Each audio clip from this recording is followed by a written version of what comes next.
let's get back to a place where having one follower means more than having thousands. Status updates really mean something. And friend requests are the ones you don't mind accepting. A place where the likes are real. The tears aren't emojis.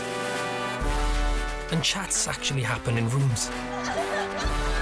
Where the only thing that needs a filter is the coffee. Team meetings are the ones you're happy to join. And you can spend your time strolling, not scrolling.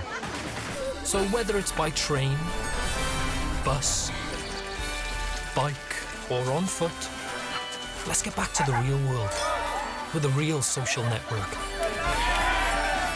Transport for Wales, the real social network.